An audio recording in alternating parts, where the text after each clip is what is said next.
Well, it's always a difficult game playing Pitt, and we expected that. We got that again.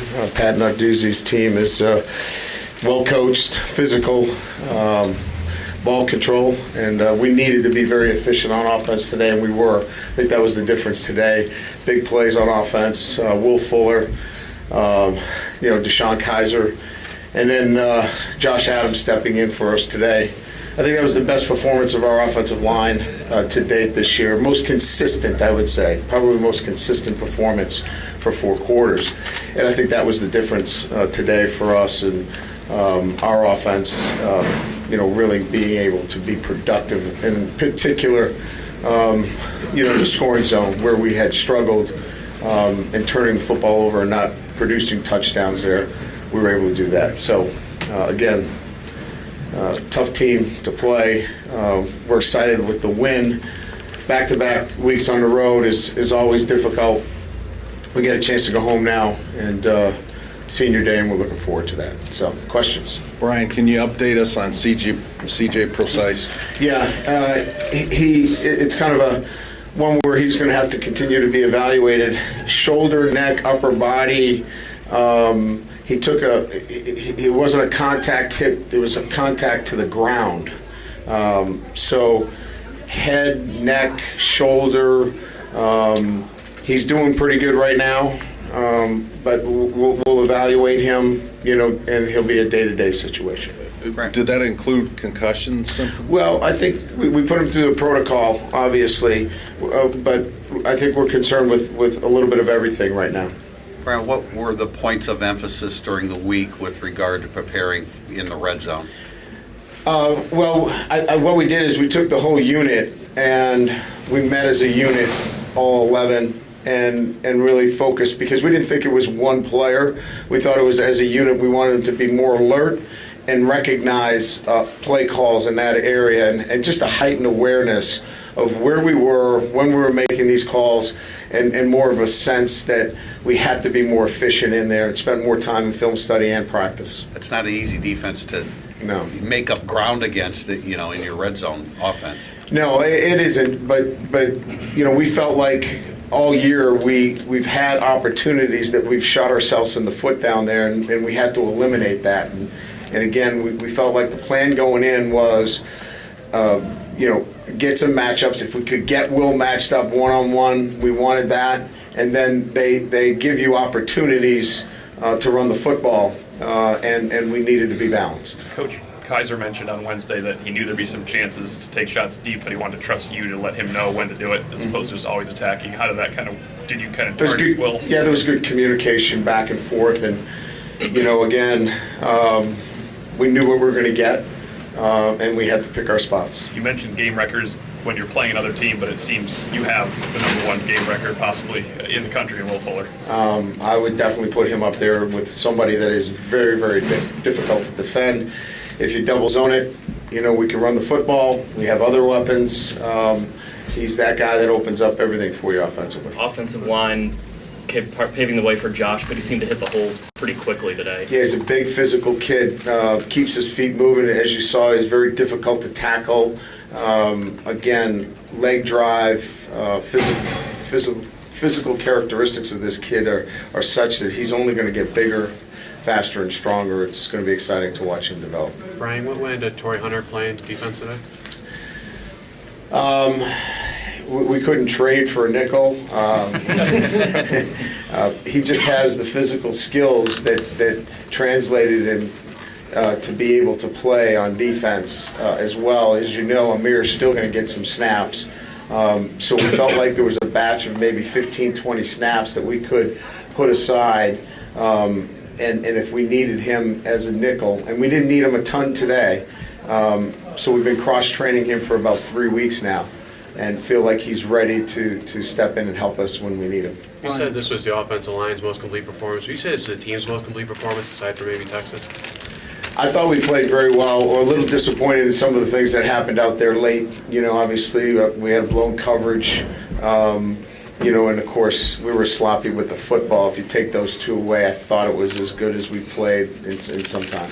You talked about your offense as easy as Kaiser made it look today. I mean, he looked like he's in a 4-year fifth-year senior the way he plays. Yeah, he has the ability to go out there, and at times he's well supported. He's got 5 guys in front of him that are really good in the offensive line, and then he has great balance, a running game, running backs, and receivers that allow him, if he's just going to be patient and do the things that we ask him to do, he can look that way, and he's done a great job of.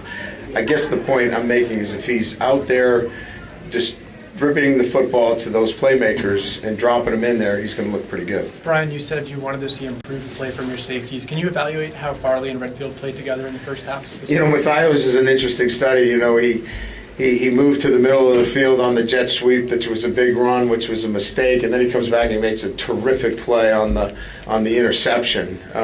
What I love about Matthias is he just keeps playing. He has he has one play where you want him to be in better position, and the next play he makes a great interception on the onside kick. He slips, the ball hits him in the chest, but he keeps after the football and he gets it. That's just the kind of kid he is. It never looks sometimes as pretty as you want it, but he's such a competitor, and that's why you love him on your football team.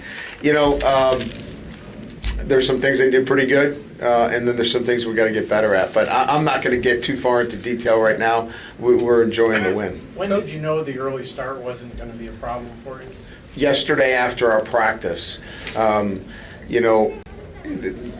way they handled it, knowing up front how we were going to do this, laying it out in front of them. Our guys are really good if there's great transparency and we let them know here's what we want to do and how we want to do it.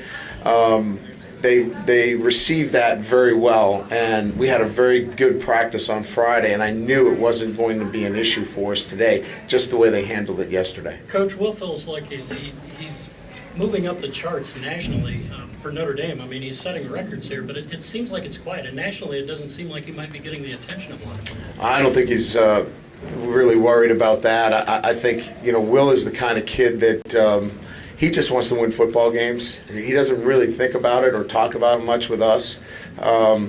He really just wants to win football games. He's an intense competitor on the sidelines. He's talking about, hey, get me the ball, I can score. And you can see the way he, attacks the football out there and the way he runs. He's a guy that you want to get it to. When you talk about history, though, passing Golden Tate, Jeff Samardzija, pretty amazing. Pretty good. I think the people that know and watch Notre Dame football, and I think nationally, just talking to the people with ABC and our pregame, they know about him. I think the people that are out there are starting to recognize the kind of talent he is. Brian, what do you have to do to solidify your position as a playoff team contender? We need to win 3 more games. I mean, nothing more specific than that. That's the Well, only that's thing. all we can do. Well, I understand, but I mean, that's big picture. Yeah, here's what I told the guys. You've put yourself in a position to be a contender. You just have to play one play at a time. And I know it sounds like coach speak, but all we can do is take care of, what's in front of us, and that is Wake Forest. And the rest is out of our hands. We can't control anything else but how we play against Wake Forest, and they get that, and they truly do. And so we'll really focus this week on our preparation against Wake Forest. They've had a week off.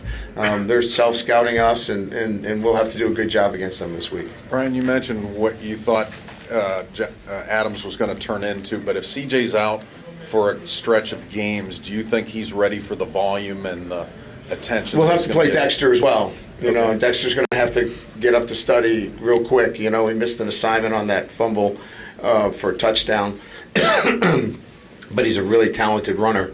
We've got to get him, more reps and quicker. But we'll see what happens with CJ. But I don't expect him to be gone too long. Again, we'll see how it goes. We'll probably have more information in the next 24 hours. Coach, this is the second week in a row you faced a defense with linebackers that really like to attack. Yeah.